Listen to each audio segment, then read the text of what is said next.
जय हिंद दोस्तों, मैं हूं ऋषि चौरसिया और आप देख रहे हैं मां सरस्वती आर्ट्स क्लासेस। तो मां सरस्वती आर्ट्स क्लासेस में आपका स्वागत है।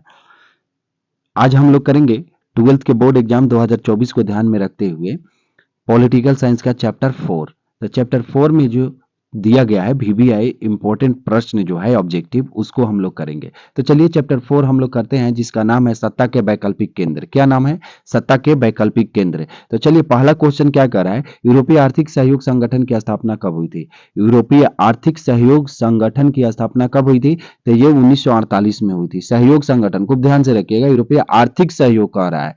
ऐसे ऐसे प्रश्न आते हैं तो इसको ध्यान में रखना है। यूरोपीय आर्थिक सहयोग संगठन की स्थापना कब हुई थी? 1948 में, यानी बी इसका राइट आंसर होगा। अगला प्रश्न देखिए क्या कर रहा है, यूरोपीय परिषद की उत्पत्ति कब हुई थी? यूरोपीय परिषद की उत्पत्ति कब हुई थी? तो यूरोपीय परिषद की उत्पत्ति जो हुई थी वो 1949 में हुई थी। कब हुई थी? 1949 में, यानी सी इसका राइट आंसर हो जाएगा। अगला प्रश्न देखिए क्या कर रहा है, यूरोपीय संघ की स्थापना कब हुई थी? यूरोपीय संघ की स्थापना पूछ रहा है, वहां यूरोपीय आर्थिक सहयोग संगठन की स्थापना पूछ रहा था। तो इसका राइट आंसर क्या हो जाएगा? इसका राइट आंसर हो जाएगा सी, यानी 1992। 1992 यानी सी इसका राइट आंसर हो जाएगा। अगला प्रश्न देखिए 4 नंबर क्या कह रहा है, यूरोपीय संघ के मुद्रा का नाम क्या है? यूरोपीय संघ में एक मुद्रा चलता था जिसको 12 देशों ने अपनाया था इस मुद्रा को। तो इसका राइट आंसर क्या हो जाएगा? यूरो, यानी डी इसका राइट आंसर होगा। क्या होगा? डी इसका राइट आंसर होगा। अगला प्रश्न देखिए, मार्शल योजना कब तैयार किया गया था? ये देखिए मार्शल योजना कब तैयार किया गया था? तो 1947 में तैयार किया गया था। ये आया कि मार्शल योजना बनकर कब तैयार,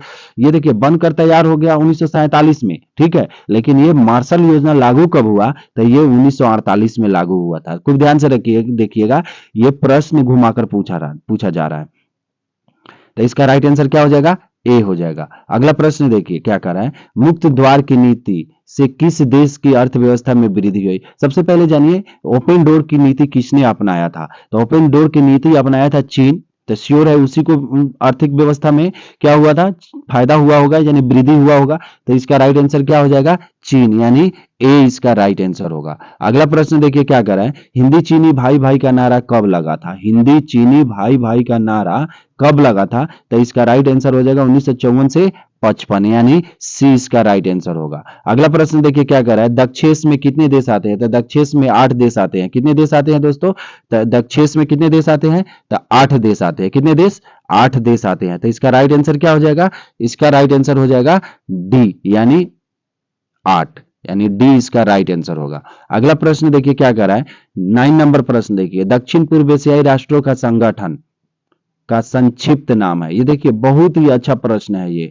तो देखिए ये क्या कर रहा है, association of south east Asian nation का संक्षिप्त नाम क्या है? तो देखिए ऑप्शन पढ़ लीजिए आप लोग, ऑप्शन पढ़िए, आसियान, सार्क, यूरोपीय संघ और असमान। तो ये असमान तो हो नहीं सकता है, तो इसका राइट आंसर क्या हो जाएगा? आसियान। क्या होगा? आसियान, यानी ए इसका राइट आंसर हो जाएगा।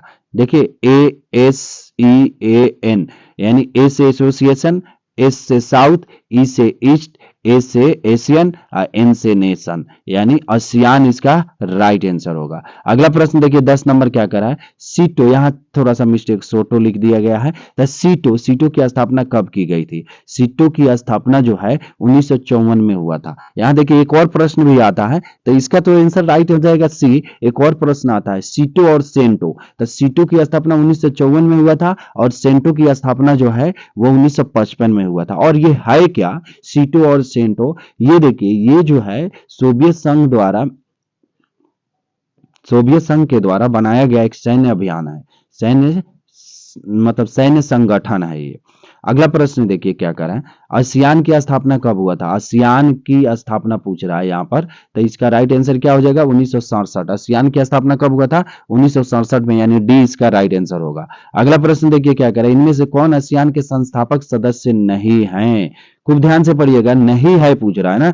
इनमें से कौन आसियान का संस्थापक सदस्य नहीं है? तो इसका तो राइट आंसर हो जाएगा भारत। भारत हो जाएगा, यानी इंडोनेशिया, मलेशिया और थाईलैंड, ये तीनों इसके संस्थापक सदस्य हैं।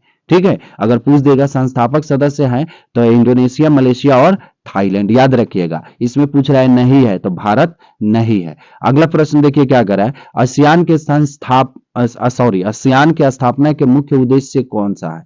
इसमें से आसियान की स्थापना का मुख्य उद्देश्य क्या है, तो इसका राइट आंसर हो जाएगा सदस्य राष्ट्रों के बीच विकास एवं क्षेत्रीय शांति को बढ़ावा देना। यानी इसका राइट आंसर क्या हो जाएगा, बी। क्या हो जाएगा दोस्तों, बी इसका राइट आंसर होगा, यानी बी इसका राइट आंसर हो जाएगा। अगला प्रश्न देखिए क्या कर रहा है,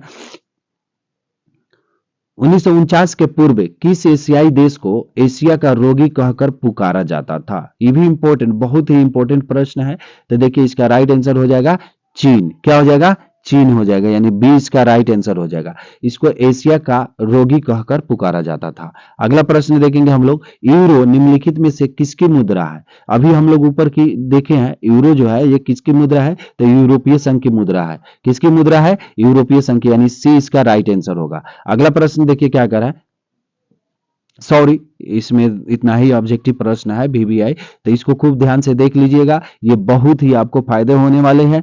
और अगर अच्छा लगे तो आप इसको कॉपी में भी नोट कर सकते हैं ताकि बोर्ड एग्जाम में आप बेहतर प्रदर्शन कर सके। धन्यवाद।